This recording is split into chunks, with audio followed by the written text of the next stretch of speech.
இன்னைக்கு நாம இந்த ஆழமான அலசல்ல விவாதிக்க போற விஷயம் நீங்க எங்ககிட்ட பகிர்ந்துகிட்ட ஞானசரிய 19 அப்படிங்கிற ஒரு மூலக்கோப்புல இருக்கிற ஒரு சின்ன பாடல். ம் ஆமா, வெறும் 8 வரிகள் கொண்ட ஒரு சின்ன பதிவு தான் இது.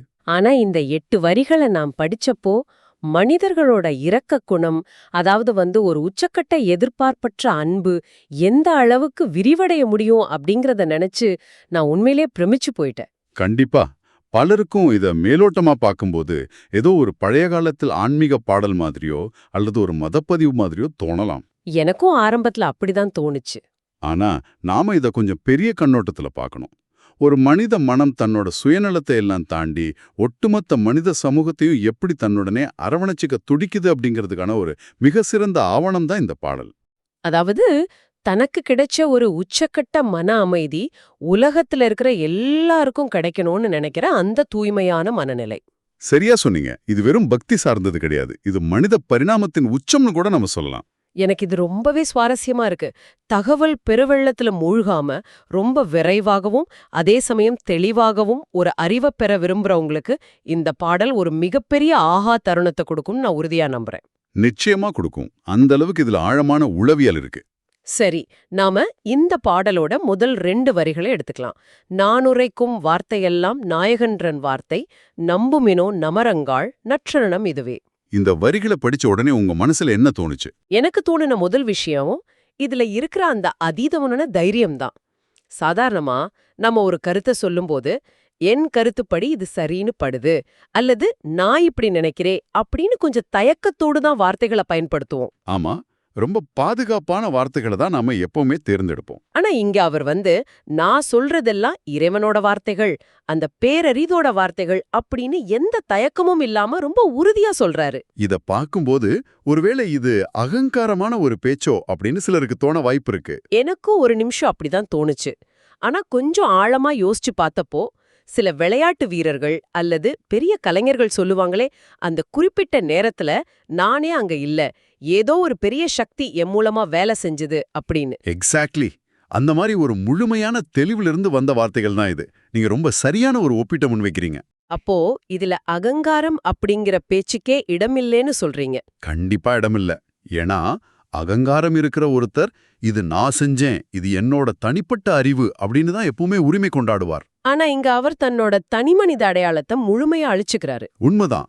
தன்னை ஒரு வெற்று புல்லாங்குழலா மட்டும்தான் அவர் பார்க்கறாரு. அந்த புல்லாங்குழல் வழியா வர்ற இசை அந்த பேர் அறிவுடையதா அப்படிங்கிற முழுமையான சரணாகதி இது. நவீன உளவியல்ல நாம இத ஃப்ளோ ஸ்டேட் அப்படின்னு சொல்லுவோம் இல்லையா? ஆமா, செய்யற செயலோட ஒருத்தர் முழுமையா ஒன்றிணைந்து நான் அப்படிங்கிற உணர்வே இல்லாம இயங்குற ஒரு நிலை தான் அது. அந்த நிலையில இருக்கும்போது அவங்களுக்குள்ள எந்த சந்தேகமும் இருக்காது. அதனாலதான் அத்தனை உறுதியா அவரால பேச முடியுது. நான் ஒரு கருவி மட்டுமே அப்படிங்கிற தெளிவு அவருக்கு இருக்கு. அது மட்டும் இல்ல, அந்த வரிகள்ல இன்னொரு முக்கியமான விஷயமும் இருக்கு. கவனிச்சிங்களா? நட்டருணம் இதுவே அப்படிங்கிற வார்த்தை. ஆமா, இதுதான் சரியான நேரம் அப்படின்னு அவர் ரொம்ப அவசரப்படுத்துற மாதிரி எனக்கு தோணுது. அது ஒரு சாதாரண அவசரம்னு சொல்லிட முடியாது. ஒரு தூதுவன் ஒரு மாபெரும் செய்தியை கொண்டு வரும்போது இருக்கிற அந்த அவசர தேவை அது. நாம எப்பவுமே வாழ்க்கையில ஒரு நல்ல விஷயத்த செய்யணும்னா நாளைக்கு பாத்துக்கலாம், அடுத்த மாசம் ஆரம்பிக்கலாம் அப்படின்னு தள்ளி போறது தானே நம்மளோட வழக்கம். ஆனா அவர் அப்படி தள்ளி போட அனுமதிக்கல. இப்பவே கேளுங்க, இதுதான் சரியான நேரம்னு சொல்றார். ஏன் அவர் இவ்ளோ அவசரம் காட்டுறார்? இந்த தருணம் அவ்ளோ முக்கியமா என்ன? ஏன்னா விழிப்புணர்வு அடைவதற்கான வாய்ப்புகள் மனித வாழ்வுல எப்போதுமே திறந்திருக்கிறது கிடையாது. வாழ்க்கைங்கிறது ஒரு தொடர்ச்சியான ஓட்டம். அதுல நம்ம பல விஷயங்கள்ல சிக்கி தவிக்கிறோம். சரியா சொன்னீங்க. சில குறிப்பிட்ட தருணங்கள்ல மட்டும்தான் அந்த முழுமையான விழிப்புணர்வை நாம புரிஞ்சுக்கக்கூடிய ஒரு சின்ன ஜன்னல் திறக்கும். அந்த தருணங்களை நாம நழுவ விட்டா அது மறுபடியும் எப்ப கிடைக்கும்னு யாருக்கும் தெரியாது. ஒரு விவசாயிக்கு எப்படி மழை பெய்யும் போதே விதைய விதைக்கணும் தெரியுமோ, அதே மாதிரி இந்த ஆசிரியருக்கும் மனித மனங்கள் எப்போ அந்த உண்மையை உள்வாங்க தயாரா இருக்குன்னு தெரியுது. அதனாலதான் இதுவே சரியான தருணம், இதை விட்டுடாதீங்க அப்படின்னு ஒரு சமூக அக்கறையோட அவர் பதிவு செய்றார். அந்த வாய்ப்பு மறுபடியும் கிடைக்காதுங்கிற நிதர்சனம் புரிஞ்ச ஒருத்தரால மட்டும்தான் அவ்வளோ அழுத்தமா சொல்ல முடியும். ரொம்ப ஆழமான பார்வை இது. சரி, நாம இப்போ அடுத்த 2 வரிகளுக்கு போலாம். வானுரைத்த மணிமன்றல் நடம்புரியம் பெருமான் வரவிதிர் கொண்டவன் அருளால் வரங்களெல்லாம் பெறவே. இந்த வரிய படிக்கும்போது உங்களுக்கு என்ன காட்சி மனசுல தோணுச்சு? ஒரு பிரம்மாண்டமான அரங்கம், நவரத்னங்களால் இழைக்கப்பட்ட ஒரு சபை மாதிரி ஏதோ ஒன்னு தோணுச்சு. ஆனா நாம முன்னாடி பேசின அந்த மனநிலை, விழிப்புணர்வு இதெல்லாம் வச்சு பார்க்கும்போது அவர் நிஜமாவே வெளியில இருக்கிற ஏதோ ஒரு சபைய தான் சொல்றாரா? கண்டிப்பா வெளியில இருக்கிற ஒரு இடத்த பத்தி அவர் பேசல. அப்போ நம்மளோட மனசையே ஒரு தூய்மையான இடமா, ஒரு நவரத்ன சபையா மாத்தணும்னு அவர் சொல்றாரா? இது அகத் தூய்மையை குறிக்கிற உருவகமா? மிக சிறந்த பார்வை. இங்க மணிமண்டலம் அப்படிங்கிறது நம்மளோட உள்ளத்தையே குறிக்குது, நம்ம தாராளமா எடுத்துக்கலாம். ஒரு நவரத்னம் எப்படி தன்னை சுத்தி இருக்கிற ஒளிய உள்வாங்கி பிரதிபலிக்குமோ அது மாதிரி. ஆமா, எந்த குழப்பமும் இல்லாத ஒரு தூய்மையான மனம் அந்த பிரபஞ்ச ஆற்றலை அப்படியே உள்வாங்கும். நடம்புரியும் பெருமான் அப்படிங்கிறது அந்த பிரபஞ்சத்தோட இடைவிடாத இயக்கத்தை குறிக்குது. இங்க நாம கவனிக்க வேண்டிய இன்னொரு வார்த்தை வரவெதிர்கொண்டு. அதான் ரொம்ப முக்கியமான இடம். அவர் வருவார்னு சும்மா உட்கார்ந்து காத்துக்கிட்டு இருக்காம அவரை எதிர்கொண்டு வரவேற்பது. இது ஒரு மனிதன் தன்னை ஆன்மீக ரீதியாகவும் மன ரீதியாகவும் முழுமையா தயார்படுத்திக்கிறத குறிக்குது இல்லையா? உண்மைதான். இந்த தயார் நிலைய பத்தி நம்ம கொஞ்சம் ஆழமா பேசணும். எனக்கும் அப்படிதான் தோணுது. பல நேரங்கள்ல நம்ம வாழ்க்கையில பெரிய விஷயங்கள் நடக்கணும், நமக்கு அமைதி கிடைக்கணும்னு ஆசைப்படுறோம். ஆனா அதுக்கான எந்த தயாரிப்பும் நம்ம கிட்ட இருக்கிறதில்ல. வெறும் ஆசை மட்டும் பத்தாது, அதுக்கான தகுதியை நாம வளர்த்துக்கணும். இத பாக்கும்போது எனக்கு ஒரு உதாரணம் தோணுது. ஒருத்தர் மாரத்தான் ஓடணும்னு ரொம்ப ஆசைப்படுறார். ஆனா அவர் தினமும் 1 கிலோமீட்டர் கூட ஓடி பயிற்சி எடுக்கலன்னா அந்த மாரத்தான் ஓடுற வாய்ப்பு அவருக்கு கிடைச்சாலும் அவரால அதை சரியா பயன்படுத்திக்க முடியாது இல்லையா? ரொம்ப சரியான ஒரு உதாரணம். தயார் நிலை அப்படிங்கிறது சும்மா ஆசைப்படுறது கிடையாது, அதுக்கான பாத்திரத்தை நாம உருவாக்குறது. பிரபஞ்சத்தோட ஒரு மிகப்பெரிய ஆற்றல் நம்மள நோக்கி வரும்போது அதை தாங்குற அளவுக்கு நம்ம மனசை நம்ம தயார் பண்ணி வச்சிருக்கோமா அப்படிங்கிற கேள்வி எனக்குள்ள வருது. இப்போ மழை பெய்யுதுன்னா நீங்க ஒரு சின்ன கோப்பையை வெளியே வச்சா அதுல கொஞ்சமா தண்ணி நிறையும். அதுவே பெரிய பாத்திரத்தை வச்சா நிறைய தண்ணி கிடைக்கும். மழை எல்லா இடத்தையும் சமமா தான் பெய்யுது. ஆமா, அத வாங்குற நம்மளோட தகுதிய, நம்மளோட பாத்திரத்தை நம்ம எந்த அளவுக்கு பெருசா வச்சிருக்கோம் அப்படிங்கறத இங்க விஷயம். அந்த அகத் தூய்மையும் விழிப்புணர்வும் இருந்தா மட்டும்தான் அனைத்து வரங்களையும் பெற முடியும் அப்படிங்கிற தர்க்க ரீதியான தத்துவத்தை தான் அவர் இங்க சொல்றார். இந்த வரங்கள்ங்கிறது வீடு, காரு மாதிரி உலகியல் சார்ந்த விஷயங்கள் கிடையாது. அது எந்த சூழ்நிலையிலும் கலங்காத ஒரு மன அமைதி, ஒரு தெளிவான ஞானம். அந்த அமைதியை பெறணும்னா மனசு தயாராக இருக்கணுங்கிறது ரொம்ப தெளிவா புரியுது. அடுத்த பகுதிக்கு நாம போகலாம். வரிகள் 5 மற்றும் 6. தேன் உரைக்கும் உளமினிக்க எழுகின்றேன் நீவீர் தெரிந்தடைந்தென் உடன் எழுமின் சித்தி பெறல் ஆகும். இங்க ஆன்மீகம் அல்லது இந்த விழிப்புணர்வு பயணத்தை அவர் எப்படி வர்ணிக்கிறாருன்னு கவனிச்சிங்களா? தேன் உரைக்கும் உளம் இனிக்க அப்படின்னு சொல்றார். இது என்னை ரொம்பவே ஈர்த்தது. பொதுவா நமக்கு ஆன்மீகம் பத்தின ஒரு பிம்பம் இருக்கு இல்லையா? ஆமா, ஆன்மீகம்னாலே அது ரொம்ப கடினமான ஒண்ணு. எல்லாத்தையும் விட்டுட்டு போய் கஷ்டப்பட்டு தவம் பண்ணணும், முகத்தை எப்போ இறுக்கமா வச்சுக்கணும் அப்படிங்கிற மாதிரி. ஆனா அவர் இந்த பயணம் தேன் மாதிரி இனிமையானது, மனசுக்குள்ள ஒரு சந்தோஷத்தை சுரக்க வைக்கக்கூடியதுன்னு சொல்றாரு. அது நம்மளோட பொதுவான எண்ணங்களை அப்படியே மாத்தி போடுது. உண்மையான ஞானம் அல்லது இறைநிலை அப்படிங்கிறது துன்பகரமான ஒரு பாதையோ அல்லது எல்லாவற்றையும் வெறுக்கிற ஒரு மனநிலையோ கிடையாது. அது எல்லையற்ற ஆனந்தம் தரக்கூடியது. ஒரு குழந்தை எந்த கவலையும் இல்லாம முழுமையான சந்தோஷத்தோடு இருக்கிற மாதிரி ஒரு முதிர்ச்சியான மனமும் அந்த சந்தோஷத்தை அடைய முடியும்னு சொல்றீங்க. சரியா சொன்னீங்க. அதனாலதான் அதை அவர் தேனுக்கு ஒப்பிடுறார். தன்னை வருத்திக்கிறது ஆன்மீகம் கிடையாது, தன்னை முழுமையா மலரச் செய்யறது தான் ஆன்மீகம். இந்த வார்த்தைகள் அதை ரொம்ப அழகா உடைச்சு சொல்லுது. ஆனா இந்த வரிகள்ல எனக்கு ஒரு சின்ன முரண்பாடும் தோணுது. என்ன முரண்பாடு? அவர் நீவீர் தெரிந்தடைந்தென் உடன் எழுமின், அதாவது என்னோட சேர்ந்து நீங்களும் வாங்க அப்படின்னு எல்லாரையும் கூப்பிடுறார். இதுல என்ன முரண்பாடு இருக்கு உங்களுக்கு? பொதுவா நான் வாழ்க்கையில ரொம்ப கஷ்டப்பட்டு ஒரு பொக்கிஷத்தை கண்டுபிடிக்கிறேன்னு வச்சுக்கோங்க. என்னோட முதல் எண்ணம் என்னவா இருக்கும்?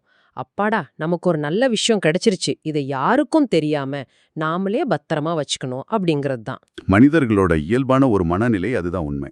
ஆன்மீகம்ங்கிறதும் ஒரு தனிப்பட்ட தேடல் தானே. ஒருத்தர் தனியா உட்கார்ந்து அடைய வேண்டிய ஒரு அமைதிய இவர் ஏன் எல்லாரையும் கூப்பிட்டு எங்கூட சேர்ந்து வாங்க அப்படின்னு சொல்றாரு? இது ஒரு மிக முக்கியமான கேள்வி. இதுக்குள்ள ஒரு மாபெரும் தத்துவமே அடங்கியிருக்கு. தனியா போறதுல அவருக்கு என்ன தயக்கம்? சித்தி பெறுதல் அப்படிங்கிறது தனிப்பட்ட இலக்கு இல்லையா? இல்ல, சித்தி பெறுதல், அதாவது முக்தி அல்லது முழுமையான விழிப்புணர்வு அடையிறது அப்படிங்கிறது ஒரு சுயநலமான தனிப்பட்ட இலக்கு கிடையாது. அப்படியா? எப்படி சொல்றீங்க? சாதாரண மனிதர்களா இருக்கிற வரைக்கும் தான் நான் வேற நீங்க வேற அப்படிங்கிற பிரிவினை இருக்கும். ஆனா ஒருத்தர் அந்த உயர்ந்த விழிப்புணர்வு அடையும் போது அந்த பிரிவினை முழுமையா அழிஞ்சிடுது. தன்னை சுத்தி இருக்கிற எல்லோரும் தன்னோட ஒரு பகுதி தான் அப்படிங்கறத அவர் உணர்ந்துடுறாருன்னு சொல்றீங்களா? எக்ஸாக்ட்லி. அப்படி இருக்கும்போது தன்னோட வலது கைக்கு மட்டும் சந்தோஷத்தை கொடுத்துட்டு இடது கையை துன்பத்துல விட்டுட முடியுமா? கண்டிப்பா முடியாது. அது மாதிரி தான் மட்டும் தனியா முக்தி அடைறது அப்படிங்கிறதே சாத்தியமில்லாத ஒண்ணுன்னு அவர் உணர்றாரு. ஆமா, இது ஒரு கூட்டு பயணம். மனிதர்கள் அனைவருமே அந்த பரம்பொருளின் அங்கங்கள்னா எல்லோரையும் விழிப்படைய செய்து தன்னுடன் அழைச்சி செல்றதுல தான் அந்த ஆன்மீக பயணத்தோட முழுமையே அடங்கியிருக்கு. இது ரொம்ப அற்புதமான ஒரு விளக்கம். நாம் எல்லாரும் ஒண்ணு அப்படிங்கிறத அவர் வெறும் வார்த்தையா சொல்லாம செயல்ல காட்ட நினைக்கிறார். அந்த பரந்த மனப்பான்மை தான் இந்த பாடலோட மையமே. இப்போ நாம இந்த பாடலோட கடைசி மற்றும் உச்சக்கட்ட பகுதிக்கு வந்துட்டோம். வரிகள் 7 மற்றும் 8. ஏன் உழைத்தேன் இரக்கத்தால் எடுத்துரைத்தேன் கண்டீர் யானடையும் சுகத்தினை நீர்தான் அடைதல் குறித்தே. இந்த பாடலோட இதயம்னு சொல்லக்கூடிய வரிகள் இவை. இந்த வரிகளை படிக்கும்போது எனக்கு கொஞ்சம் உணர்ச்சி வசமாகவே ஆயிடுச்சு. ஒரு படைப்பாளி தான் எழுதியதற்கான காரணத்தை இவ்வளவு வெளிப்படையா எங்கும் சொன்னதில்ல. நான் ஏன் இதையெல்லாம் உங்ககிட்ட சொல்றேன் தெரியுமா? என் மனசுக்குள்ள இருக்கிற இரக்கத்தால், அதாவது கருணையால தான் அப்படின்னு அவர் சொல்றார். தான் அடைஞ்ச சுகத்தை மத்தவங்களும் அடையணும் அப்படிங்கிற அந்த நோக்கம் இருக்கு பாருங்க, அது சாதாரணமானது கிடையாது. உலகத்தோட மிக உயர்ந்த சுயநலமற்ற தன்மையை காட்டுது இந்த கடைசி வரி. இன்னைக்கு இருக்கிற நவீன சமுதாயத்துல நம்ம கிட்ட இருக்கிற ஒரு சின்ன அறிவையோ ஒரு புது திறமையையோ மத்தவங்களுக்கு சொல்லிக் கொடுக்கவே நாம பலமுறை யோசிக்கிறோம். அப்படி இருக்கும்போது இந்த மனநிலை எப்படி சாத்தியமாகுது? ஏன்னா பொதுவா இரக்கம் அல்லது கருணை அப்படிங்கறத நாம எப்படி புரிஞ்சுக்கிறோம்? யாராவது கஷ்டப்படுறத பார்த்தா அவங்க மேல பரிதாபப்படுறது அல்லது கொஞ்சம் உதவி செய்யறது, இதைத்தான் நாம இரக்கம்னு நினைக்கிறோம். ஆனா உண்மையான இரக்கம் அது வல்லன்னு நீங்க சொல்றீங்க. ஆமா, தான் அடைந்த ஆனந்தத்தை, உலகத்தோட ஆகப்பெரிய இன்பத்தை ஒரு துளி கூட மிச்சம் வைக்காம மற்றவங்களுக்கும் கொடுக்கணும்னு நினைக்கிறது தான் ஆகச்சிறந்த கருணை. இத கேட்கும் போதே ரொம்ப நெகிழ்ச்சியா இருக்கு. இதை நாம ஸ்பிரிச்சுவல் சோஷியலிசம் அப்படின்னு கூட சொல்லலாம். ஸ்பிரிச்சுவல் சோஷியலிசம், இது சிந்திக்க வேண்டிய ஒரு அருமையான வார்த்தை. என்கிட்ட இருக்கிற மிகச்சிறந்த ஒரு விஷயம் எனக்கு சமமா இந்த உலகத்துல இருக்கிற எல்லாருக்கும் கிடைக்கணும் அப்படிங்கிற ஒரு சமத்துவமான ஆன்மீக பார்வை இது. இப்போ ஒரு நல்ல சினிமா பார்த்தாலோ அல்லது ஒரு நல்ல சாப்பாடு சாப்பிட்டாலோ உடனே அதை நம்ம நண்பர்கள் கிட்ட சொல்லி அவங்களே அதை அனுபவிக்க சொல்றோம் இல்லையா? ஆமா, அந்த உணர்வையே பல கோடி மடங்கு பெருசாக்கி பார்த்தா அதுதான் அந்த ஆசிரியர் சொல்ற அந்த பேரின்பத்தை பகிர்ந்து கொள்ற உணர்வு. உளவியல் ரீதியா பார்க்கும்போது ஒரு மனிதன் உச்சக்கட்ட மகிழ்ச்சி அடையும் போது அந்த மகிழ்ச்சி அவனுக்குள்ள மட்டும் அடங்கியிருக்காது. கண்டிப்பா, அது கரைபுரண்டு ஓடுற ஒரு நதிய போல மத்தவங்கள நோக்கியும் பாயத் தொடங்கும். தான் அடைஞ்ச அந்த பேரின்பம் மத்தவங்களும் அதை முழுமையா அனுபவிக்கிற வரைக்கும் தனக்கு உண்மையான திருப்தியை தராது அப்படிங்கிற ஆழமான உண்மை இங்க வெளிப்படுது. ஏன்னா இருள்ல தவிக்கிறவங்கள பார்த்துக்கிட்டே தான் மட்டும் வெளிச்சத்தில் இருக்கிறது ஒரு முழுமையான ஆன்மாவால ஏத்துக்க முடியாத ஒரு முரண்பாடு. தன்னோட சந்தோஷம் ஒட்டுமொத்த பிரபஞ்சத்தோட சந்தோஷத்தோட பின்னி பிணைஞ்சிருக்கு அப்படிங்கறதுதான் இதுல இருக்கிற மிக ஆழமான உளவியல். சரியா தொகுத்து சொன்னீங்க. ரொம்ப தெளிவா புரியுது. நாம இப்போ இந்த விரிவான ஆழமான அலசலோட இறுதி பகுதிக்கு வந்துட்டோம். இதுவரை நாம விவாதிச்சத ஒரு சின்ன தொகுப்பா பார்க்கலாம். முதல்ல ஒரு மனிதன் தன்னோட ஈகோவை எல்லாம் விட்டுட்டு முழுமையான தெளிவோட பேசும்போது வெளிப்படுற அந்த அசாத்தியமான நம்பிக்கைய பார்த்தோம். ஒரு தெய்வீக கருவியா தன்னை உணர்ற அந்த ஃப்ளோ ஸ்டேட் மனநிலை. அடுத்ததா பிரபஞ்சத்தோட அருளை பெறுவதற்கு நாம எந்த அளவுக்கு மனதளவுல தயாராக இருக்கணும் அப்படிங்கிற அந்த ரெடினஸ் பத்தி பேசணும். அந்த மாரத்தான் உதாரணம் இதுக்கு ரொம்ப சரியா பொருந்தும். மூணாவதா ஆன்மீகம்ங்கிறது தனிப்பட்ட பயணம் கிடையாது, அது ஒட்டுமொத்த சமுதாயத்தையும் அரவணைச்சு செல்ற ஒரு இனிமையான கூட்டு பயணம் அப்படிங்கறத புரிஞ்சுக்கிட்டோம். தேன் மாதிரி இனிமையான ஒரு அனுபவம் அது. கடைசியா தான் அடைஞ்ச சந்தோஷத்தை ஒரு துளி கூட மிச்சமில்லாம மத்தவங்களுக்கும் கொடுக்கணும் நினைக்கிற அந்த எல்லையற்ற கருணை, அந்த ஸ்பிரிச்சுவல் சோஷியலிசம நாம பார்த்தோம். இந்த 4 விஷயங்களும் தான் இந்த பாடலோட தூண்கள். இப்ப இத கேட்டுட்டு இருக்கிற உங்ககிட்ட நான் நேரடியா ஒரு விஷயத்த கேட்க விரும்புறேன். நாம ஒவ்வொரு நாளும் எத்தனையோ புதிய விஷயங்களை கத்துக்கிறோம். உங்களுக்கு ஒரு அற்புதமான புத்தகம் கிடைக்கலாம், உங்க வேலையில ஒரு புதிய திறமையை கத்துக்கலாம், அல்லது எப்பதோ ஒரு நாள் ஒரு ஆழமான மன அமைதி உங்களுக்கு கிடைக்கலாம். அந்த நேரத்துல நீங்க என்ன செய்றீங்க? அதையெல்லாம் உங்களுக்குள்ளேயே வச்சுக்கிறீங்களா? அல்லது இந்த பாடலோட ஆசிரியர் மாதிரி எந்த விதமான எதிர்பார்ப்பும் இல்லாம தூய்மையான கருணையோட அந்த அறிவையும் சந்தோஷத்தையும் உங்களை சுத்தி இருக்கிறவங்க கிட்ட பகிர்ந்து கொள்கிறீர்களா? நாம எல்லாருமே எப்பவாவது ஒரு முறை இதை பத்தி ஆழமா யோசிக்கணும்.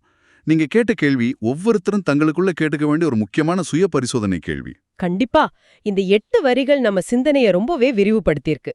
அதே சமயம் இந்த மூலக்கோப்பைய வச்சு இவ்வளவு நேரம் நம்ம விவாதிச்சதுல இருந்து என் மனசுக்குள்ள ரொம்ப நாளா இருக்கிற ஒரு மாபெரும் கேள்விய நான் இங்க வைக்க விரும்புறேன்.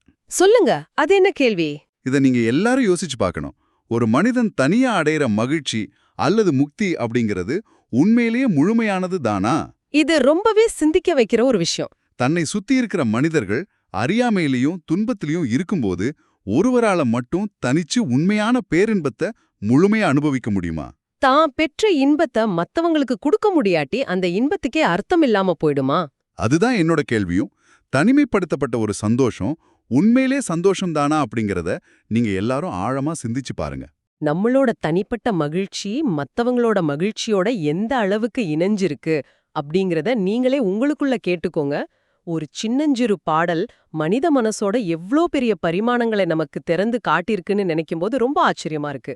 இந்த கேள்வியோட உங்களை சிந்திக்க விட்டுட்டு இந்த உரையாடலை நாம நிறைவு செய்வோம்.